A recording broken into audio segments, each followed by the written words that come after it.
në këtë ditë të parë të pranverës Kuqezi, në këtë ditë historike të beslidhjes së madhe të qytetarëve shqiptarë, në mbrojtje të kushtetutës, në mbrojtje të lirisë, në mbrojtje të atdheut tonë të dashur Shqipëri.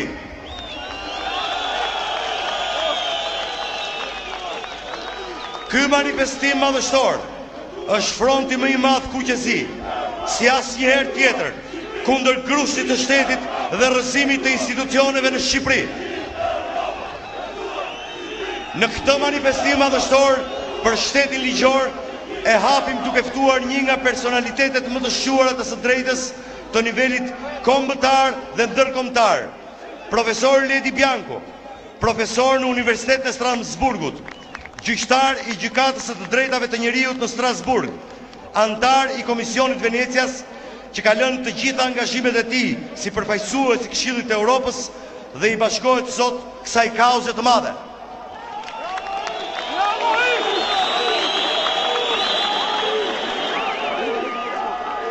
Përshëndetje të gjithëve. Ju falenderoj për mikpritjen. Falenderoj presidentin Meta për ftesën.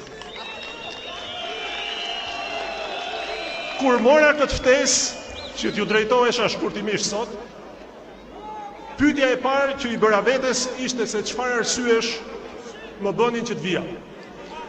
4 arsye që lidhen me njëra tjetrën mu duken të mjaftueshme që të vija të merrja fjalën para jush. Arsyeja e parë është rëndësia e këtij tubimi. Mbrojtja e kushtetutës. Më lejoni t'ju them se unë nuk kam ardhur që të vendos se në debatin midis presidentit edhe mazhorancës ka të drejtë njëri apo tjetri. Nuk është as roli, as detyra ime edhe as vendi. Por ajo që dua t'ju them është që debati presidentës-mazhorancë për interpretimin e kushtetutës nxjerr në pak një problem tjetër shumë më të madh. Atë që pa një gjykatë kushtetuese të pavarur, me integritet dhe të zgjedhur në përputhje me kushtetutën, kjo e fundit ngelet vetëse një letër pa kuptim. Pa një gjykatë që të imponojë zbatimin e kushtetutës, nuk kemi më forcën e ligjit që vepron, po kemi ligjin e forcës. Përfshirë edhe në interpretimin e kushtetutës, që nga data e zgjedhjeve deri te betimi i gjyqtarëve, duke jo imponuar midis edhe Komisionit Venecias.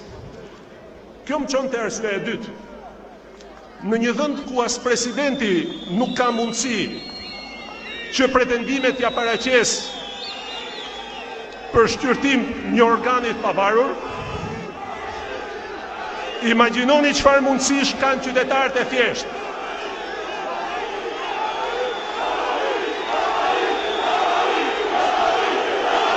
Që pretendojnë mbrojtjen e njerive dhe të drejtave të tyre kur ju ashken qeveria. Ka nga ata që thonë që qëllimi i këtij tubimi është për pushtet. Të këtij apo të atij politikanit. Unë kam ardhur që t'ju them që po, qëllimi është për pushtet. Por për pushtetin kushtetues që çdo njeri brenda këtij vendi duhet të ketë, që t'i drejtohet gjykatave të pavarura kur ju shkelen të drejtat edhe lirit. Ky është pushteti më i rëndësishëm në një shtet ligjor. Arsyeja e tretë. Çfarë emri vjet kësaj situate? Më lini t'i referohen zëvendës kryetari i gjykatës Strasburgut, i cili 10 ditë më parë në një tubim në Londër shprehej me këto fjalë. Pushteti i pa kontrolluar i shumicës që nuk merr parasysh interesat e pakicës rrezikon të bjerë në autoritarizëm. Me pak fjalë, thot nën kryetari Robert Spano, zgjedhjet nuk krijojnë plot fuqi. Nën kryetari i gjykatës Strasburgut nuk e kishte fjalën për Shqipërinë. Më gjeni ju një shtet në Europë ku kjo shprehje gjen zbatim më mirë se sa për situatën në Shqipëri. Në vitin 1986, Gjykata e Bashkimit Evropian thoshte Bashkësia Evropiane është një bashkësi e së drejtës, përderisa as shtetet dhe as institucionet e BE-s nuk mund të shpëtojnë kontrollit të pajtueshmërisë të akteve të tyre me aktin themeltar. Në Shqipëri ka më shumë se 2 vjet që aktet e qeverisë dhe të parlamentit nuk kontrollohen dot nga askush. As kur shkelen lirit, as kur mohohen të drejtat. po ju pyes ju dhe po pyes edhe përfaqësuesit e vendeve anëtare dhe të institucioneve të Bashkimit Evropian në Shqipëri. A mund të themi se kemi një bashkësi edhe shtet të së drejtës në Shqipëri në këto situata?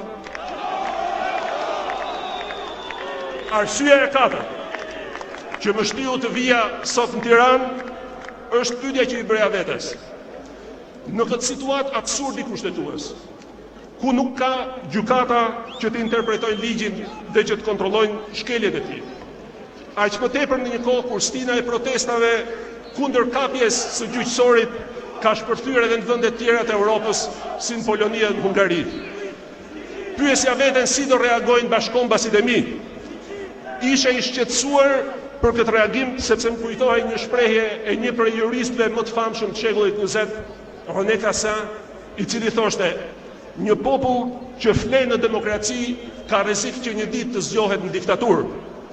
Po kur ju shoh sot sa shumë jeni mbledhur, gëzohem që një thirrje për të mbrojtur kushtetutën dhe liritë gjen këtë lloj reagimi.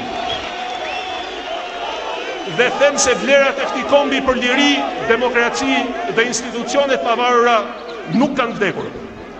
Këto ishin 4 arsyet që mendova përpara se të vija. Sot kur ju shoh, kuptoj se ka edhe një arsye tjetër. Edhe kjo arsye jeni ju. Janë thirrjet tuaja për liri e demokraci dhe për gjykata që t'ju mbrojnë të drejtat. Pa këto gjykata, lirit vdesin. Unë mund t'ju uroj duke ju thënë Zoti ju bekoft, po kjo është në dorë të Zotit. Por në qoftë se ju them liria qoftë me ju dhe drejtësia qoftë me ju, mbajeni mend që kjo është në dorën tuaj. Faleminderit.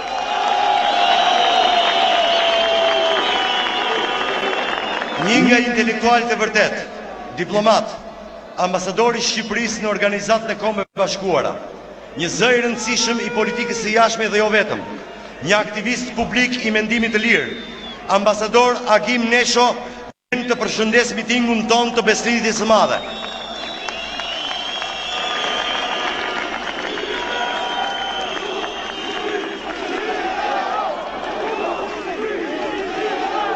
Të dashur qytetarë,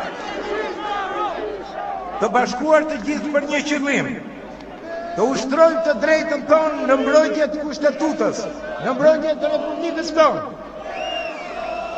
Të kesh demokraci është zgjedhja jonë, të mbrosh demokracinë është detyra jonë.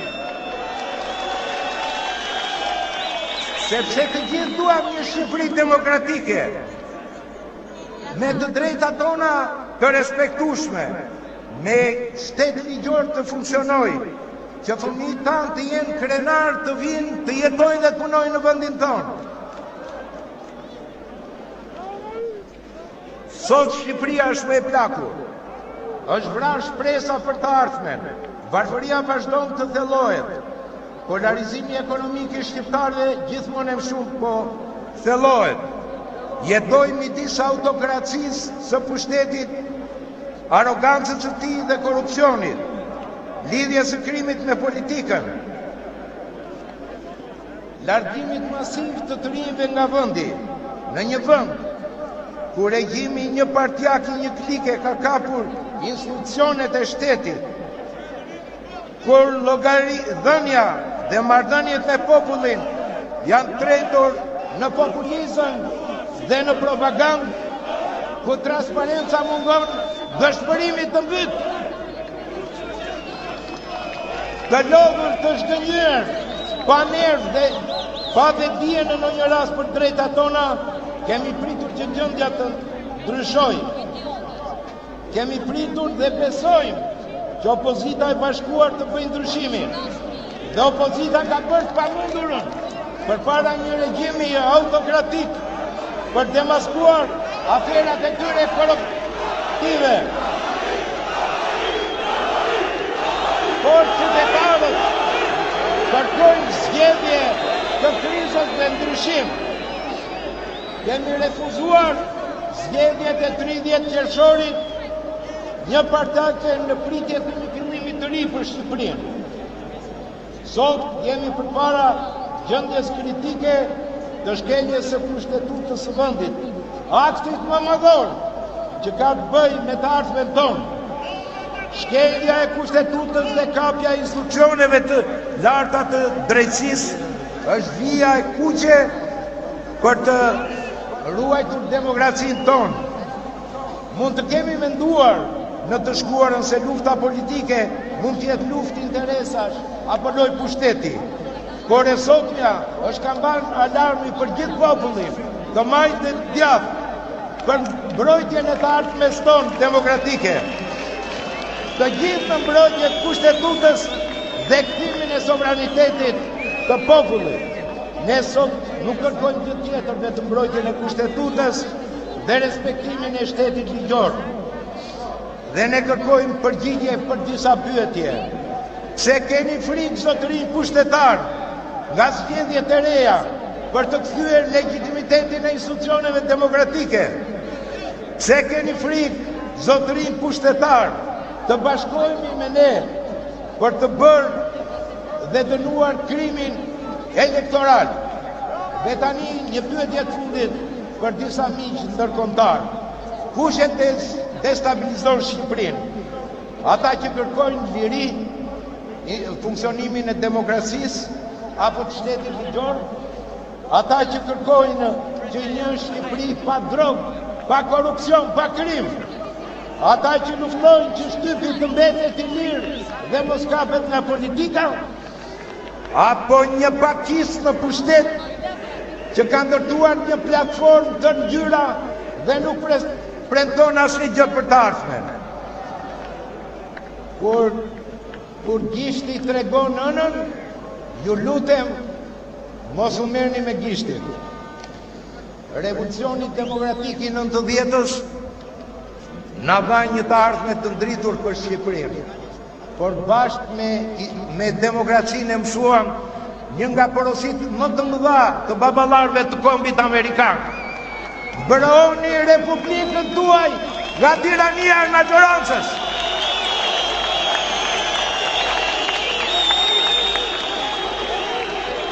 Kam nderin tani të prezantoj një emër të njohur nga të gjithë. Një personalitet të artit, kulturës, regjisor, skenarist dhe aktor i mirënjohur shqiptar dhe satirist në shërbim të lirisë dhe të fjalës lirë. Bujar Kabeqiu i bashkohet pranverës Kuqezi, ashtu si që janë bashkuar shumë kolegë të tij dhe përfaqësues të artit dhe kulturës shqiptare në betejën për kushtetutën e Shqipërisë.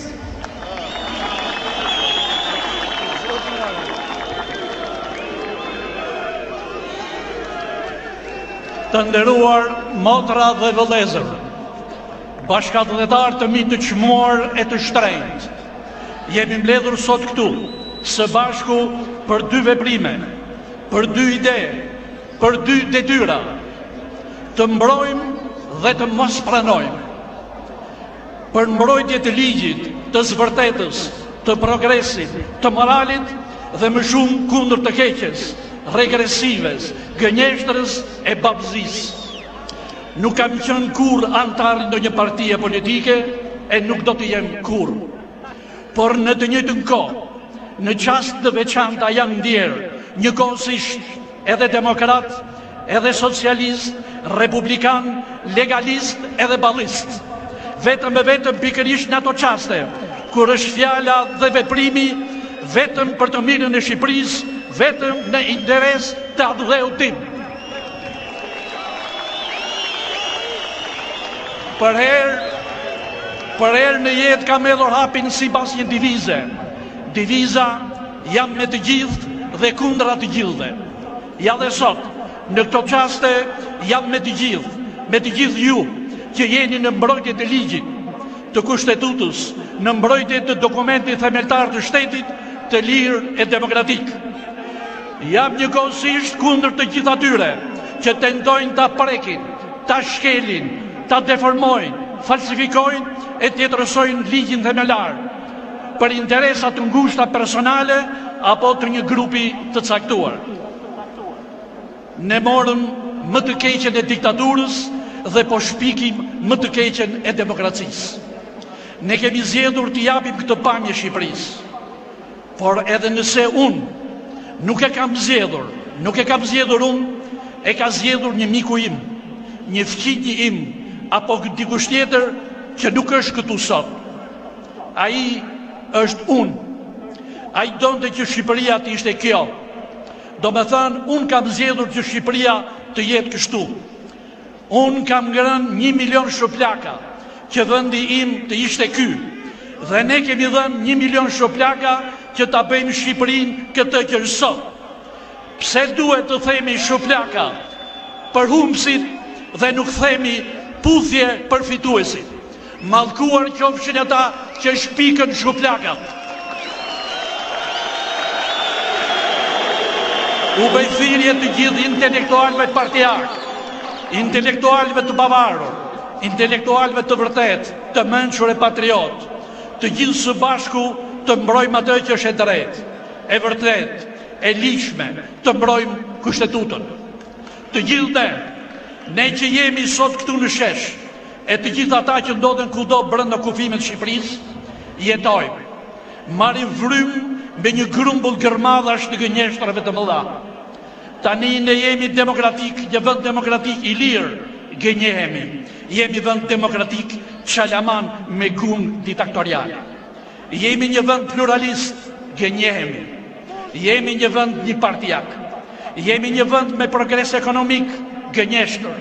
Jemi një vend i varfër, më i rënuar, i sfilitur çdo ditë në praktikë, çdo ditë drejt boshllëku. Në çdo fushat elektorale gënjehemi, në çdo kongres gënjehemi, në çdo intervistë apo seancë parlamentare vetëm gënjehemi. Politika e mbushur me pinok gënjeshtar hundgjat.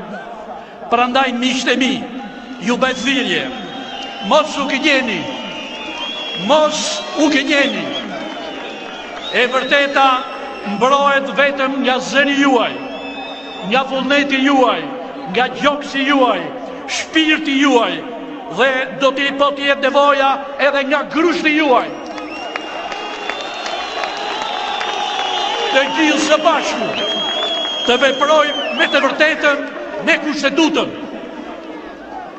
Politikanëve të gjithë ngjyrave, formave apo kallëpeve, të shkurtër apo të gjatë, të gjithë atyre që tashme janë në shënjesër, janë të shënjuar dhe dijet, ignorante bastard, hajdute kriminal, gënjeshtare të babzitur, të braktisin karriget politike të vjedhura, se ndryshe do përballen me zëmrimin e sovranit, e të na lënë të lirë, të na lënë të qetë, të jetojmë e të gëzojmë begatin e këtij vendi ku lindëm e duam të vdesim. Ky është një podium që e ka ngritur presidenti Ilir Meta. Herë tjetër ka qenë Edi Rama, Sali Berisha, Lulzim Basha, pikërisht për të njëjtën arsye, për të mbrojtur demokracinë. Po që rëndësi ka se podiumi i kujt është. Kur ajo që dua, unë të them është se unë dua. Unë kam një ëndër, ëndrrën e një vendi ku njerëzit nuk i japin nga një shuplak një tjetrit kur zgjedhin të ardhmen e të tyre. Nuk qëllojnë me shuplak, sepse duan një jetë më të mirë. Unë nuk dua të qëlloj e të më qëlloj, që e kaluara e jetës pa jetë të kthehet në një pamje tjetër. Sa bukur do të ishte që sot kur të kthehemi të gjithë në shtëpi, të premtojmë në heshtje brenda vetes, unë nuk do të godas, unë nuk do godas, unë nuk do godas. Dhe pra, të gjithë së bashku, në fushat elektorale neve çdo kongres gënjemi, në çdo intervistë apo seancë parlamentare, por neve të mblidhemi të gjithë së bashku dhe të luftojmë kështu si qemi, për një të vërtet, për të ligjshme, për Kushtetutën, për veten, për fëmijët tanë, për Shqipërinë.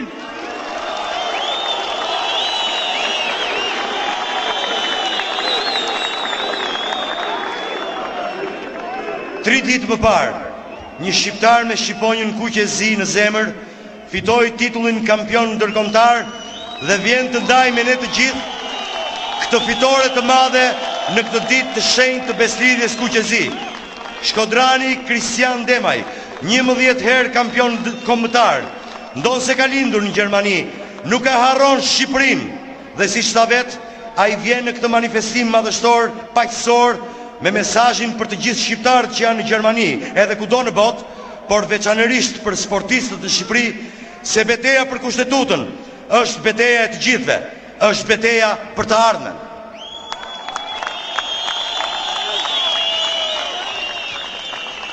Shqipëri, dua të dëgjoj.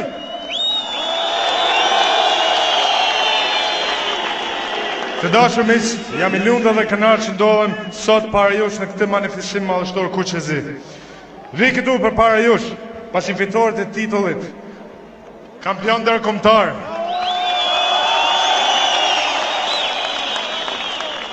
Për vetëm para 3 ditësh. Dëshiroj që këtë fitore t'ja dedikoj kësaj ditë të shenjtë, 2 marsit, ditës beslijës kombëtare. Edhe pse nuk kam lindur këtu, zemra ime është vetëm Kuqezi. Zemra ime rre për këtë vend të mrekullueshëm. Faleminderit. Zemra ime rre për këtë vend të mrekullueshëm, që nuk duhet ta lëm të shpopullohet. Zemra ime rre për këtë rini, që duhet të ndërtojë të ardhmen e saj këtu, në abdhën tonë. Shqiponja duhet të e kthejnë e të jetojnë në folen e tyre. Sot është dita Shqiponjave, që formojnë beslijën Kuqezi. I ftoj të gjithë shqiptarët, anën bandë botës, t'i bashkojnë beslijës tonë Kuqezi. Betejë për Kushtetutën është betejë të gjithëve, është betejë për të ardhmen tonë. Të gjithë së bashku në mbrojtjen e demokracisë, të gjithë së bashku në mbrojtjen e Kushtetutës. Ju falenderoj.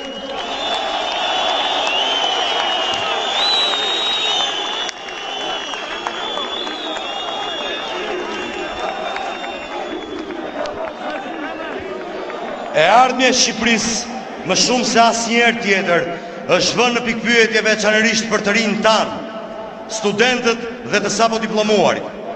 Ata ndjejnë në supet e tyre të njoma fenomenin dërmues të shpopullimit shqiptarëve. Nuk mund të mungonte zëri i tyre në këtë manifestim madhështor për Kushtetutën nga një nga studentët e shkëlqyera të Fakultetit Drejtësisë, Oneda Skënderi.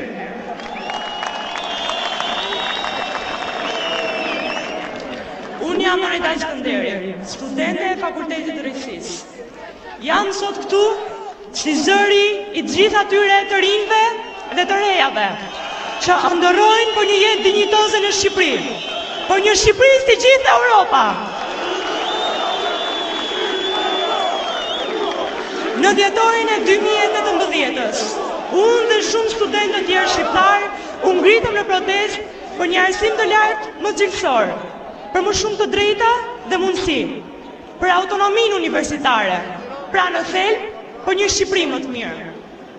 Pavarësisht rezistencës sonë disa mujore, të gjitha kërkesat tona shkuan në vesh të shurdët.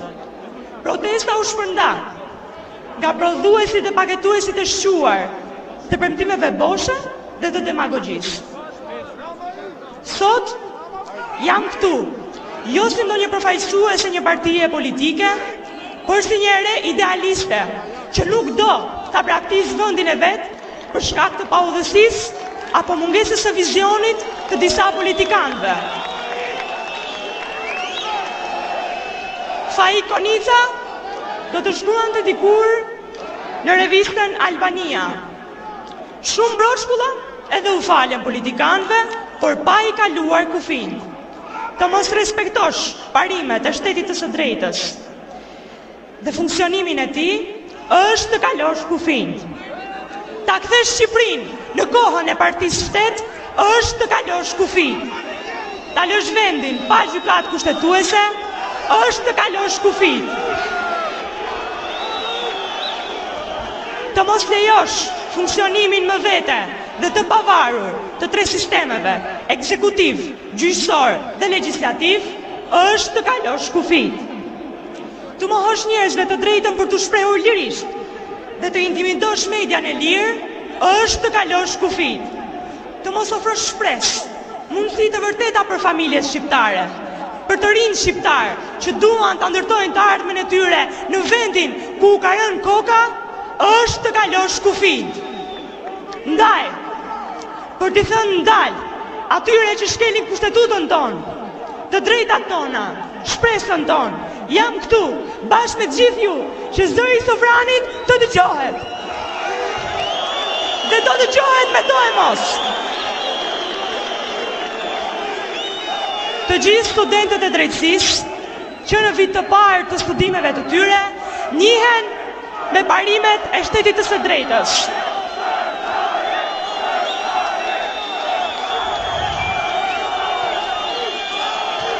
Dhe me hierarkinë e normave. Kushtetuta e Republikës së Shqipërisë është mbi gjithçka dhe mbi çdo. Kushtetuta e Republikës së Shqipërisë është e paprekshme. Nëse do të më pyesnit për të afërmit e mi, që janë bashkëmoshatar me mua, do t'ju thoja se të gjithë ata janë larguar nga vendi. Qytetet tona po fshatisen, shkollat po mbeten pa nxënës. Njerëzit të kualifikuar dhe profesionistët po ikin dita ditës. Popullsia jon po plaket. Këto, të dashur bashkombas, nuk janë fjalët e retorikës boshe. Këto janë fakte që dhembin gjërë në ashtë, se janë të vërteta. Mjaft më me papërgjegjshmëri, me kalime kufi si pa të keq. Mjaft më me pasiguri. Është e drejta e këtij sovrani të kërkojë siguri ligjore, të kërkojë zbatimin e ligjit dhe parazi për para tij. Të kërkojë një jetë të dinjitetshme në atë dheun tonë, të cilin sot shpirti i gjallon këtu në shesh. Zoti e bekof Shqipërinë, e ju kthef shpresën shqiptarëve, se po, një ditë Shqipëria do të bëhet si gjithë Europa. Faleminderit.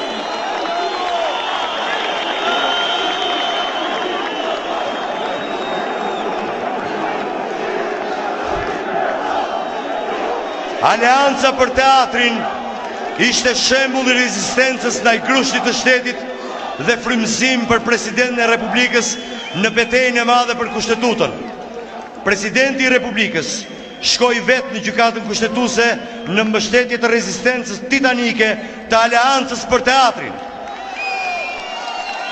Edmond Budina, artist, regjizor i shquar, skenarist dhe profesor i artit skenik, vjen në këtë tribunë të jashtëzakonshme për t'u bashkuar ashtu si 30 vite më parë thirrjeve tuaja liri, demokraci dhe ta bëjmë Shqipërinë si gjithë Europa.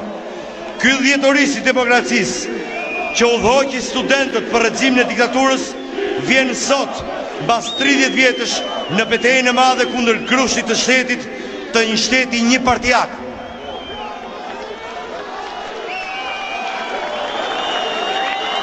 Përshëndetje të gjithëve. 30 vjet më parë ne kishim një ëndër, ta bënim Shqipërinë si gjithë Europa. Mbas 30 vjetësh kthehem këtu për ta bërë përsëri Shqipërinë si gjithë Europa, për ta shpëtuar nga kjo diktaturë e re, e cila mundohet ta përdhos vendin. Ne kthehemi këtu për të luftuar korrupsionin, për të luftuar mafjen. I vjem në krah presidentit të Republikës për të mbrojtur kushtetutën nga ata që e kanë uzurpuar. Nuk kam ardhur këtu si mik i Ilir Metës, as si përfaqësues i ndonjë partie politike, as njëherë nuk kam përfituar prej tyre, por kam ardhur këtu për të mbrojtur demokracinë, lirinë e vendit tonë. Ne nuk duhet të lejojmë që vendi jonë të zbrazet. Unë kam qenë emigrant, kam lënë punët e mia dhe e di se çdo thotë të vdesin prindrit dhe të mos arrish t'i shikosh, të mos kesh për të ngrënë edhe të vuash dhe të shikosh në parlamentin tënd ata njerëz të cilët janë pasuruar në mënyrë të pandershme, që vishen me rroba firmate, në kohë që pensionistët nuk kanë para për të marrë ilaçet. Prandaj ne jemi këtu, të gjithë së bashku, për t'i thënë neodiktaturës që nuk ka për të fituar. Çdo lloj Salet Sultani që mundohet të vendosë sultanatin e tij në këtë vend nuk do t'ja dalë kurrë. Nuk do t'ja dalë kurrë ta shkatrojë Shqipërinë, ta zbrazë Shqipërinë. Shqipëria 30 vite më parë kishte ëndrrën ta bëjmë si Shqipërinë si gjithë Europa.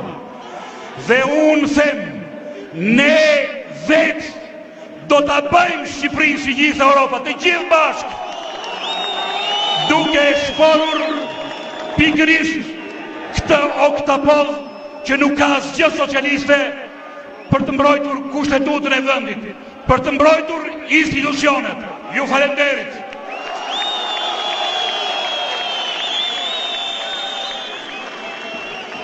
Dhe tani kam nderin të ftoj Presidentin e Republikës, zotin Ilir Meta.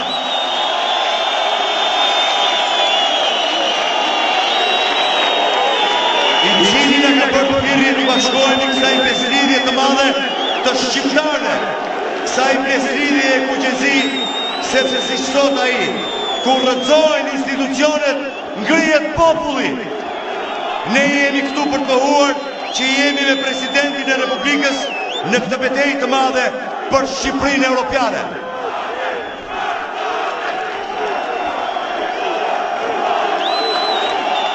Zëri popullit, zëri Zotit!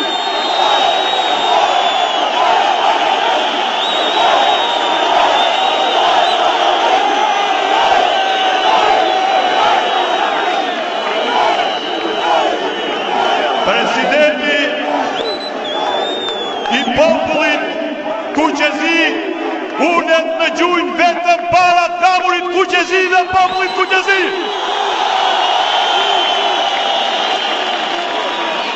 Para popullit të Shqiponjave. Ta dëgjojnë mirë fuqishtat vendas dhe organizata ndërkombëtare mafioze që kërkon të shkatrojnë sovranitetin dhe kushtetutën tuaj.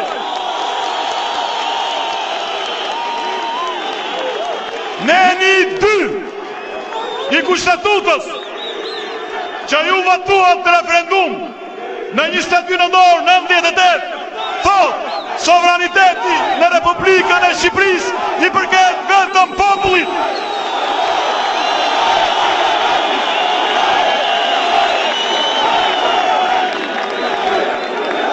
Ndaj ju kam ftuar jo si Ilir Meta, por si presidenti juaj, si vetëm institucion legjitim demokratik që ka mbetur në këtë shtet, për të dëgjuar zërin tuaj. Sepse kur institucionet bien, ngrihet populli.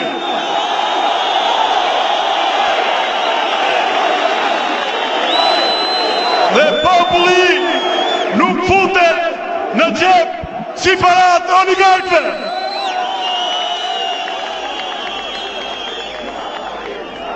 Jemi këtu sepse Shqipëria e sotme është ndarë në 2 botë antagoniste.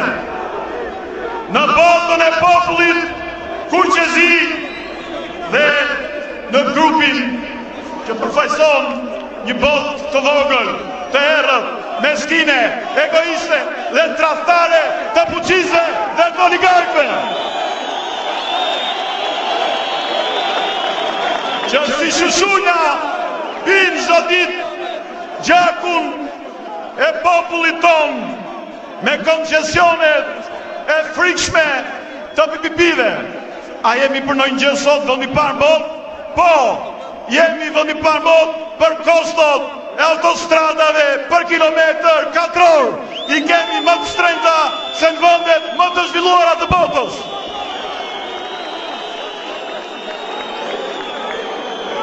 Unë, si presidenti i Republikës, i kam rrëzuar publikisht këto dekrete të arsyetuara mbi kushtetutë dhe ligjërisht. pra dekretet për koncesione, të cilat kanë vetëm qëllim grabitjen dhe zhvillimin e Shqipërisë. Ata tani kërkojnë edhe rëmbimin në mënyrë mafioze dhe antikushtetuese të gjykatës kushtetuese, që oligarkët dhe klanet e tyre të përfitojnë sa më shumë dhe krimet e tyre kushtetuese të mbeten të pagjykuara dhe të pandëshkuara. Jemi sot këtu sepse asnjë nga ne nuk mund t'i qëndroj anash grushtit shtetit. Jemi këtu për të vendosur përballë sot me nisjen e pranverës Kuqezi, unë si president i Republikës dhe ushtar i parë i Republikës dhe gjithë populli Kuqezi kundër grushtit shtetit.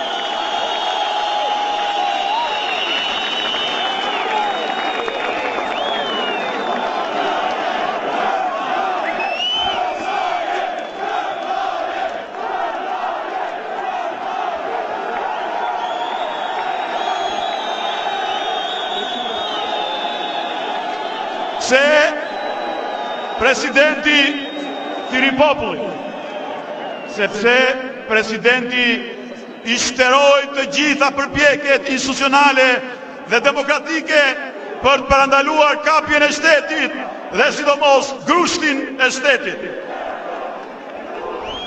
Presidenti ka thirrur popullin sepse pasuria kombëtare që po vidhet çdo ditë është ajo çka Zoti u ka dhënë gjithë shqiptarëve. Sepse sistemi i drejtësisë është kapur për fyti nga sekti antishtet. Sepse kemi drejtësi me regji, që godet të varfrit, të pambrojturit dhe të ndershmit, dhe garanton paprekshmërinë e klaneve pranë sektit që ka zaptuar shtetin. Sepse financat publike po shterojnë dhe borxhet po rriten në mënyrë katastrofike dhe ato i paguani të gjithë ju në mënyrë të padrejtë.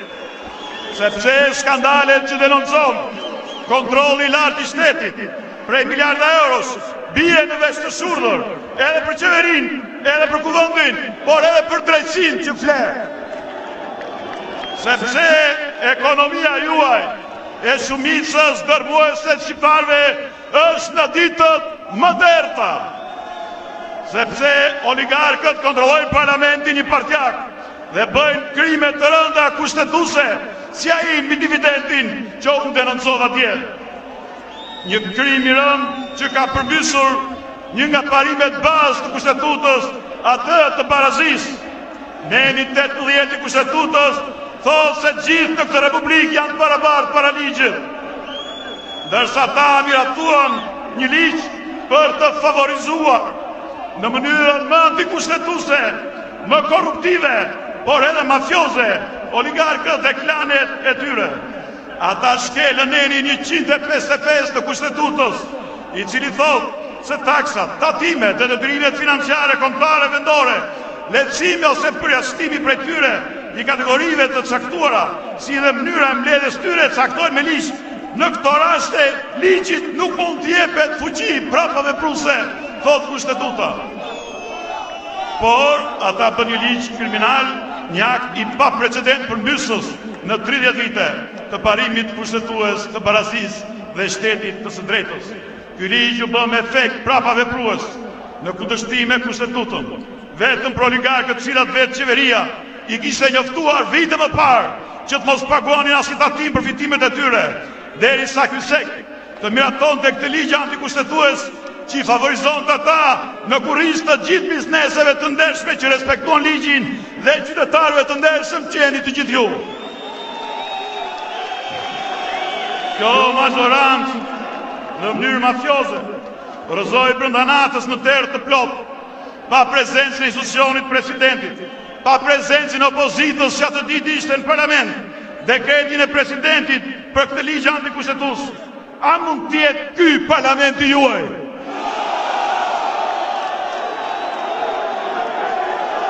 A mundet një investitor juaj vendas të besojë tek sundimi i kushtetutës dhe i ligjit në këtë vend? A mundet të mbjetojnë bizneset e vogla të ndershme që po falimentojnë çdo ditë në këtë mënyrë, kur përmes ligjit me fuqi pravavepruese oligarkët u bën shumë herë më të fortë, pasi ata kanë blerë vetë shtetin dhe qeverinë. Ato qindra milion euro që ata grabitën, që duhet të derdhesh në buxhetin e shtetit dhe financa publike, shkuan për llogari offshore jashtë vendit.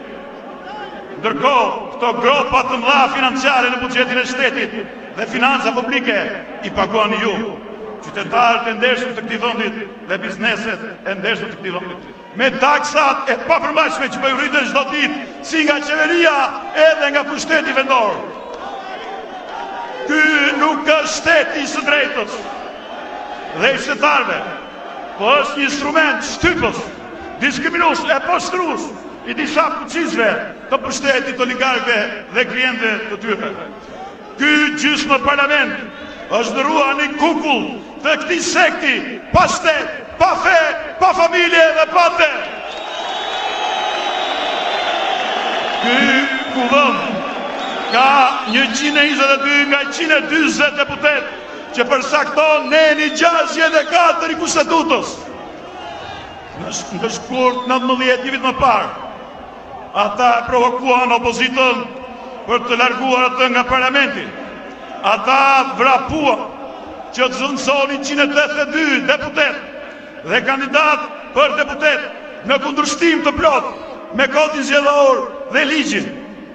Edhe pse procedura për i deputet të vetëm kërkon 30 ditë.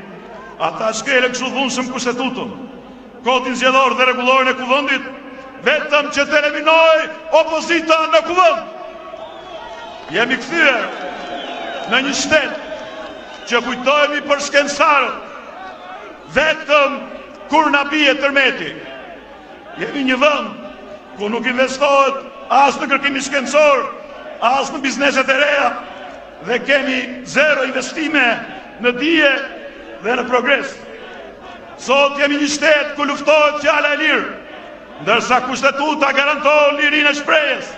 Ata bën një ligj kundër kushtetutës që të mos e garantojnë lirinë pas shprehjes. Pra që të garantojnë dëshkimin për të mbyllur gojën gazetarëve, qytetarëve. Ndaj dhe Këshilli i Evropës u trondit dhe çoi vetë në Komisionin e Venecias. Grushti i shtetit në këtë vend ka avancuar paralelisht e me të njëjtin hap me popullimin e vendit. Diktatorët e grushtit të shtetit dhe financuesit e tij janë edhe projektuesit e popullimit dhe sfarosjes së Shqipërisë që nuk do ndodh kurrë. 400.000 shqiptarë, kryesisht të rinj, janë larguar nga vendi këto vite të fundit. Nëse nga Kosova largohet një qytetar, nga Shqipëria largohet 5, nëse nga Serbia largohet 1, nga Shqipëria largohet 8, nëse nga Malizi largohet 1, nga Shqipëria largohet 11. Ku po shkojnë kështu?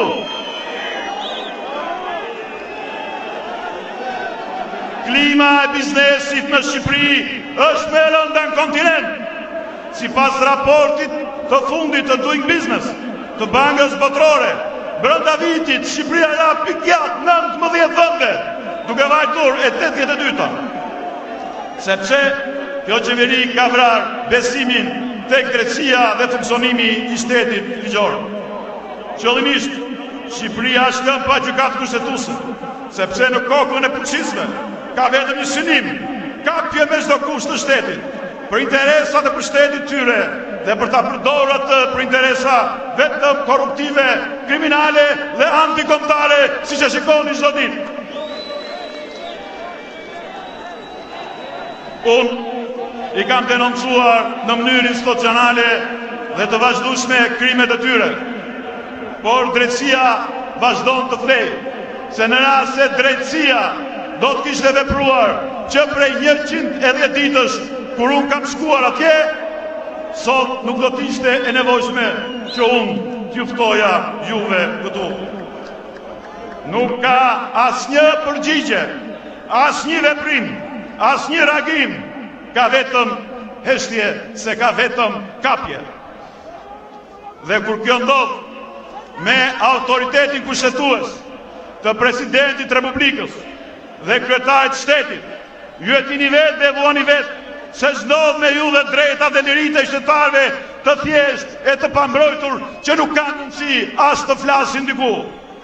Si mund besoj njëri në vendin tonë se mund fitoj me merit një vend pune në bazë të aftësive të tij në një konkurs në administratën publike apo një gjyq në organet tona të drejtësisë, kur shikon se si grabiten e vidhen në mes të ditës në mënyrë mafioze kompetencat që kushtetuta drejt për drejt ja jep presidentit Republikës. Si mund të kenë besim te ky sistem kur në mënyrë mafioze dhe kriminale synohet të vidhet antari i gjykatës kushtetuese që duhet ta zgjedh vetëm presidenti sipas kushtetutës dhe askush nuk mban përgjegjësi e askush nuk dënohet. Si mund të ketë besim një investitor i huaj se sistemi ynë i drejtësisë, kurse si bëhen ligje antikushtetuese përmes praktikash okulte mafioze dhe kur në krye të falsifikimeve në këtë shtet qëndron vetë Ministria e Drejtësisë me celulën e saj. Si mundet të ndjehet i sigurt qytetari në familjen dhe punën e vet, kurse se si arbitrariteti dhe dhuna e pushtetit vendoset mbi ligji dhe pushteti degradon në një shtet policor. Ky sek po synon një grup shteti të vërtet që nuk kryet si të kaluarën me tanke, por duke kapur pushtetet në mënyrë antikushtetuese, institucionet, gjithë sistemin e drejtësisë dhe duke falsifikuar dokumentat shtetërore përmes ligjeve antikushtetuese. Ky grup shteti nisi me vjedhjen e zgjedhjeve të vitit 2017. Dosjet që flen edhe sot dhe që nuk hetohen, edhe pse Bundestagu, edhe pse gjithë institucionet me integritet në Europë dhe botë kanë 3 vjet që kërkojnë. Ajo 184 Dibrës dhe 339 Shiakut janë vetëm maja e zbergut për atë që ndodhi në të gjithë Shqipërinë. Sepse kjo nisi me përdorimin e policisë shtetit për manipulimin e zgjedhjeve dhe me urdhrin publik të pa precedent në 30 vjet në Shqipëri të kryeministrit që çdo punonjës i policisë të ishte kapelen dhe të blidhte vota për Partinë Socialiste. Grushti i shtetit u thellua me kapjen antikushtetuese të prokurorit përgjithshëm duke zgjedhur me 69 vota nga 84 vota të sankcionuar qartë në kushtetutën e Shqipërisë, e cila u miratua me unanimitet me 140 vota. Kështu, ata morën kontroll hetimin dhe siguruan deri tani pandëshkueshmërinë totale të vjesëve të votës dhe grupeve kriminale. Kështu siguruan mbylljen e çdo çështje penale që rëndon mbi ta dhe bashkëpunëtorët e tyre. Kështu siguruan mjetin për të shantazhuar çdo kritik dhe çdo kundërshtar politik. Përmes parlamentit monist, ata miratuan një rezolut kundër dekreteve të presidentit të Republikës për zgjedhjet e 30 qershorit. Organizata rilindase në KQZ arriti aty sa nuk zbatoi dekretin e presidentit, duke dënuar hapur dhe mënyrë flagrante kushtetutën. Nuk batuan dekretin e presidentit as në fetore zyrtare në kundërshtim me ligjin, siç e denoncoi zonja e nderuar dhe me integritet shefja misionit të OSBE-dit, zonja Glover, që i tregoi gjithë botës të vërtetën e kësaj maskarade të zgjedhjeve lokale në Shqipëri. Ata thonë se presidenti nxjerr dekrete, por ato nuk i zbatojnë. Ata nuk kanë kuptuar gjë akoma. Ata kujtojnë se institucionet e tyre janë supreme. Jo, dekretin e presidentit për anullimin e zgjedhjeve të 3 qershorit e zbatojnë mbar populli shqiptar duke i bojkotuar në mënyrë masive.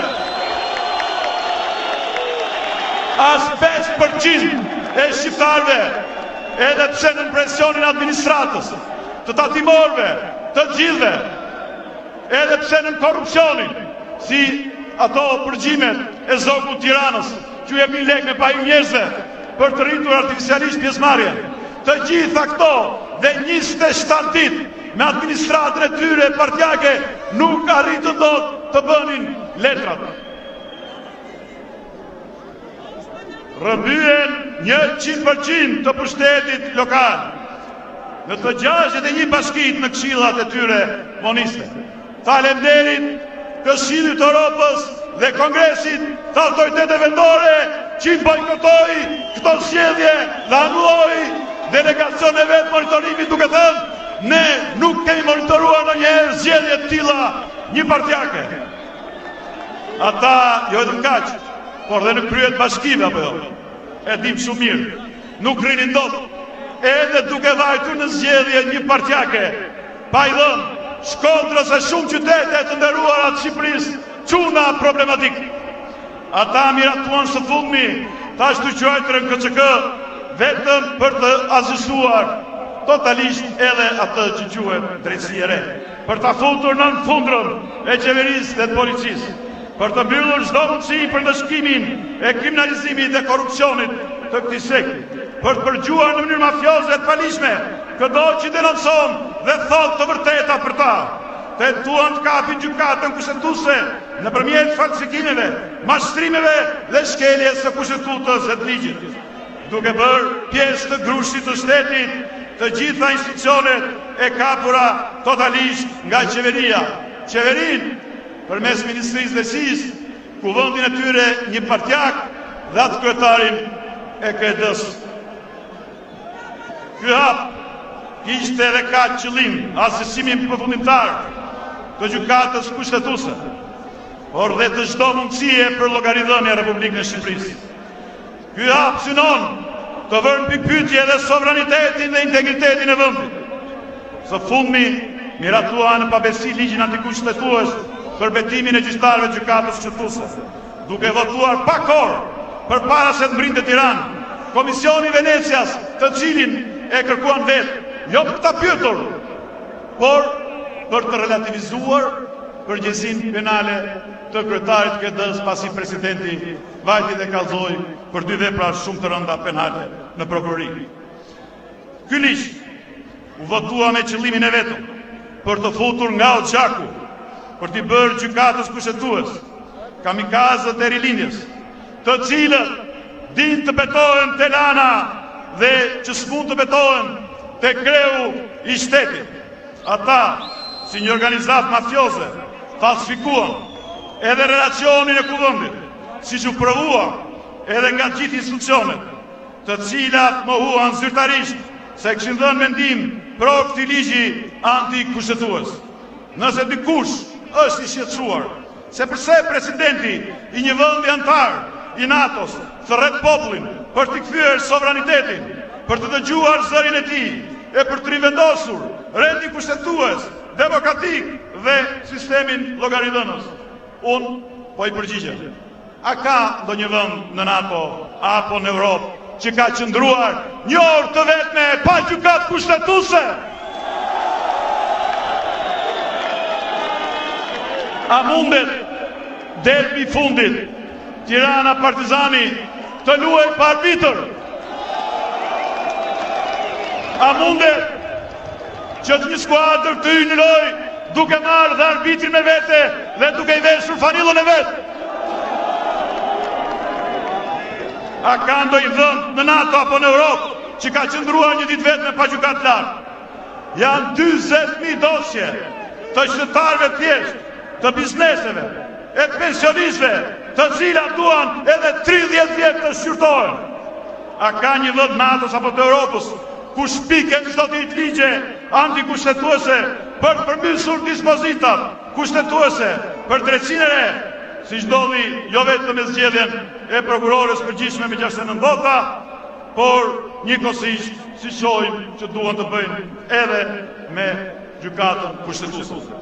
Këta shpikën si të shëjnë afatin e dvoranit.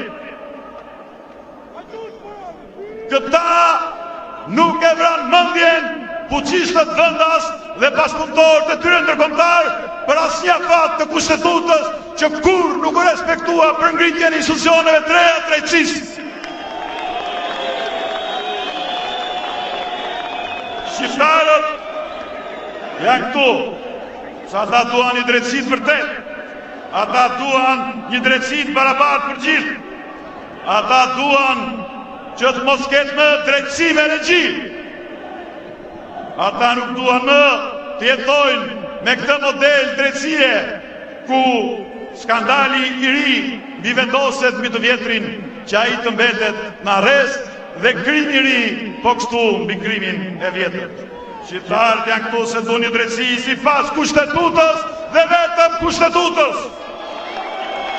Dhe jo drejtësi me regji që të frojnë fuqistë.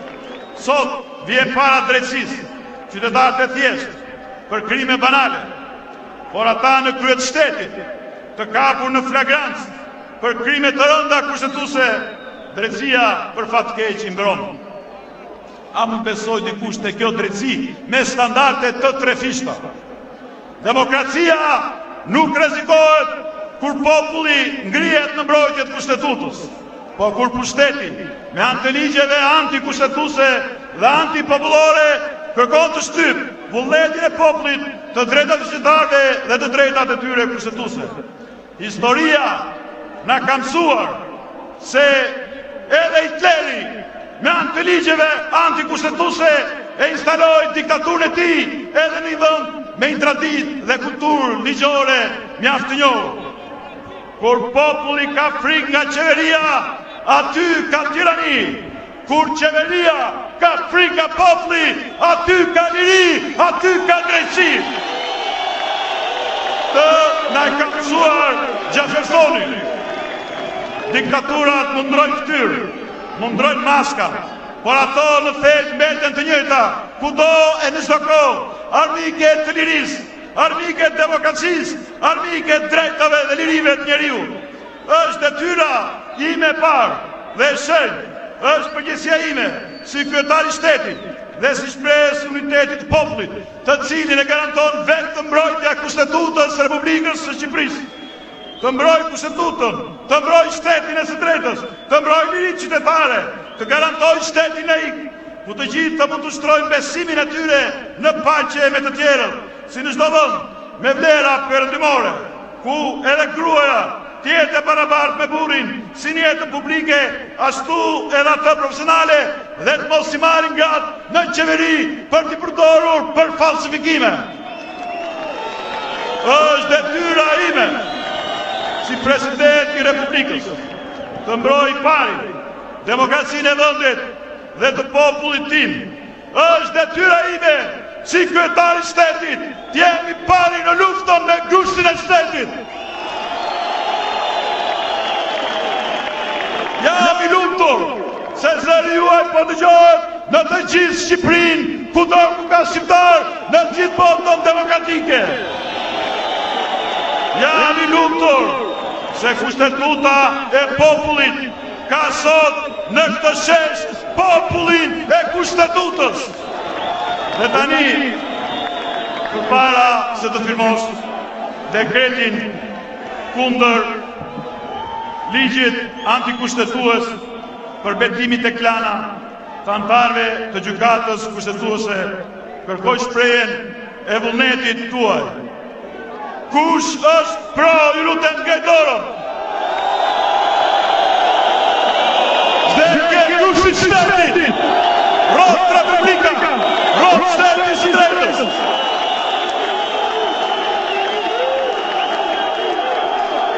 Këtu pas ka një kërkesë tjetër. Nuk kënaqen me pak, nuk kënaqen me kaq. Duan që sot shpërndarjen e parlamentit fuqist.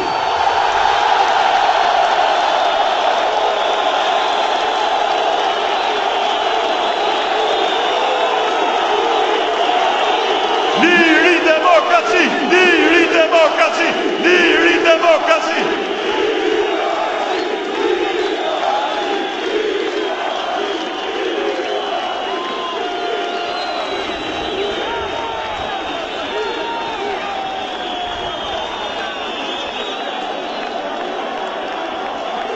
Ju lutem, më duhet të firmos këtë dekret dhe do të them përsëri këtu për atë dekretin tjetër që e prioritët më shumë se ky.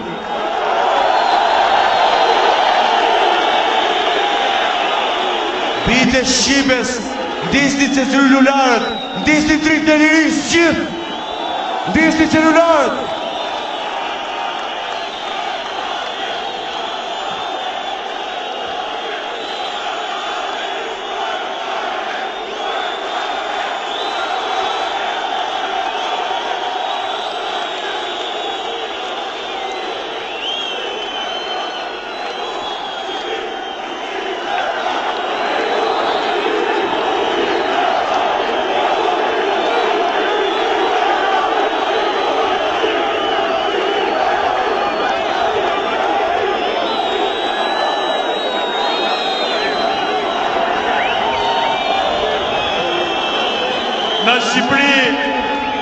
Në Shqipëri ka shumë politikan, prindrit e të cilëve kishin të parën Jugosllavin, pastaj kishin Bashkimin Sovjetik, pastaj kishin Kinën. Sot thonë që kanë Amerikën, po duan ta kthejnë përsëri në Korenë e Veriut. Janë pasardhësit. Janë pasardhësit.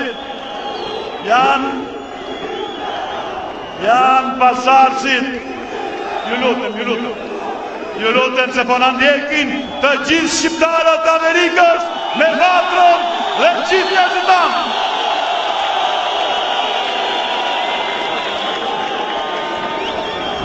Janë pasardhësit atyre që kur në fund të viteve 80 populli trimi rumanist ekzekutoi diktatorin e tij dhe shushuin e tij. Ata vanin poetët në Kukës për fjalën e lirë. Unë nuk e kam Amerikën të parën. Unë të parën kam dhe të kem për gjithmonë Shqipërinë. Por Amerikën e kam të dytën dhe jam gati për hir të asaj që Amerika ka bërë për ne, për shqiptarët kudo, të bëj çdo gjë për Amerikën që nuk dëmton Shqipërinë dhe shqiptarët. Të flamur e mora Parizit, pasi kanë ardhur me dhjetra dhe me qindra shqiptar nga Amerika, kanë lënë punët e tyre. Të flamur e ngrita në respekt të gjithë miqve tanë të mdhej në Amerikë, për kongresmenin Engel dhe për gjithë miqt e jashtëzakonshëm që kanë ndihmuar çështjen shqiptare dhe që do të jenë gjithmonë gati për të mbrojtur interesat tona.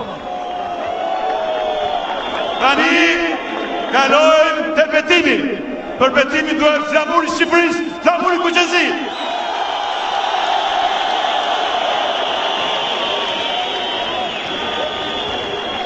A kemi parlament apo s'kemi?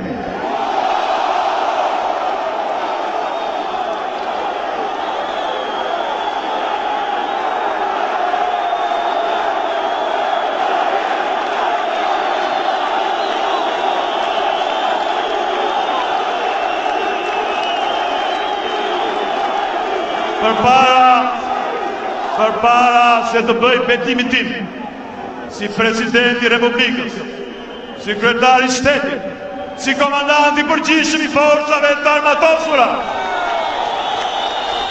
kërkoj nga kjo studenti atë më ndihmoj që ta futë te flamur.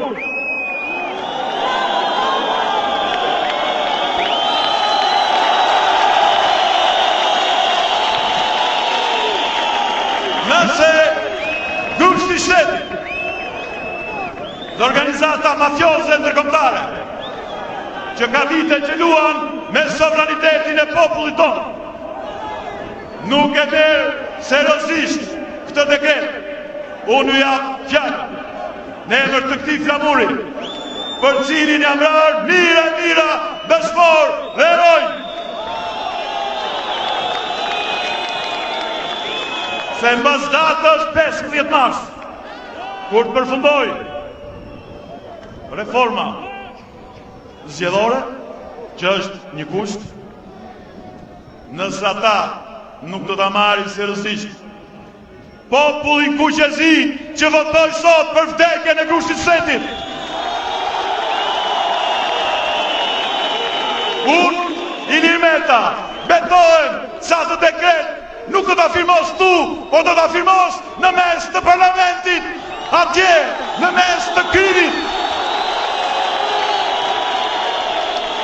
Dhe do t'i bëj thirrje të gjithë popullit shqiptar, unë i pari dhe gjithë populli kuqezi. Jemi populli që vuajti më shumë se kushdo komunizmin. Jemi populli dhe vendi ku varën klerikët, ku varën hoxhallarët. Jemi një popull që jetën e hapin demokracinë, liri demokracinë.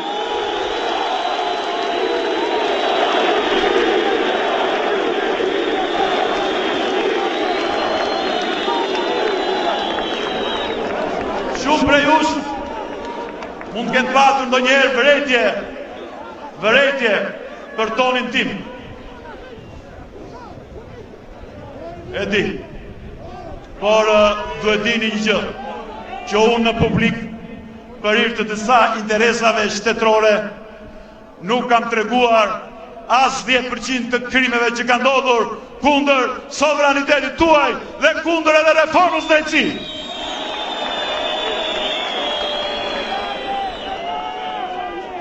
Prandaj, dua që siguroj se kjo pranverë kuqezi nuk ndalet më deri në rivendosjen e plot të sovranitetit tuaj, të rendit kushtetues, demokratik dhe llogaridhënës në Shqipëri. Dhe tani, do t'ju lutesha shumë, por u allash fjalën me durim të më. Me durim të më. Me qetësi dhe me drejtësi. Tani kam një lutje për të gjithë ju. E gjithë bota demokratike, të gjithë partnerët me integritet, që kanë respekt për popullin tonë, dhe nuk mund të ketë askush respekt për popullin tonë, në rast se dhunon apo ndihmon këtë sekt të dhunojë kushtetutën tonë. Se kjo kushtetut është votuar nga populli shqiptar dhe në ndryshimet e fundit kushtetuese u votua me 140 vota, sikurse nuk është votuar asnjë ligj i thjeshtë në historinë e kuvendit të Shqipërisë. Kjo është kushtetuta e popullit të Shqipërisë, kjo është kushtetuta që e bën Amerikën, kushtetuta që e bën Europën, dhe ne do ta mbrojmë edhe me jetën tonë. Dhe lutja e fundit.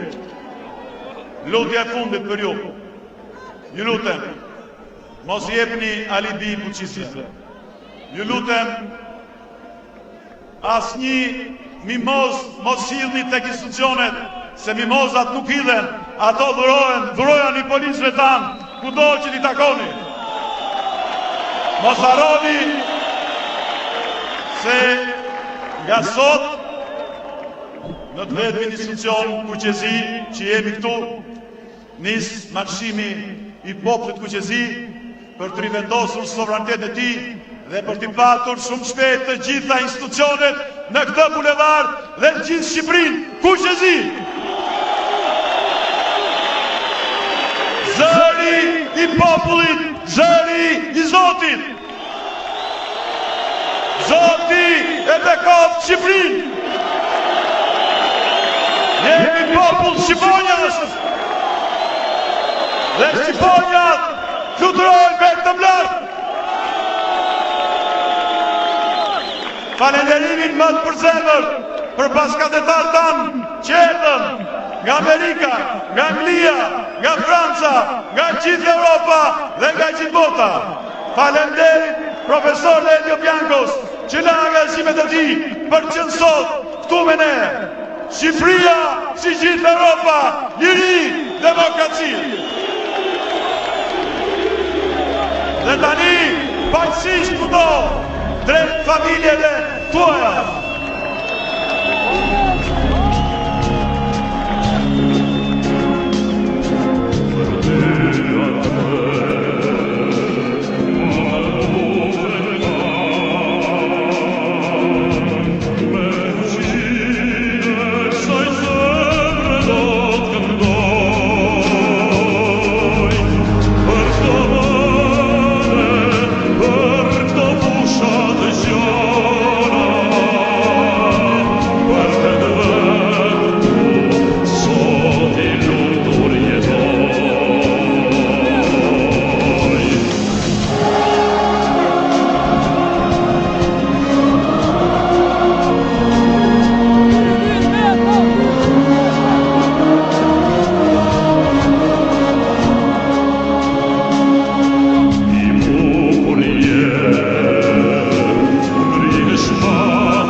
Shqipërisë.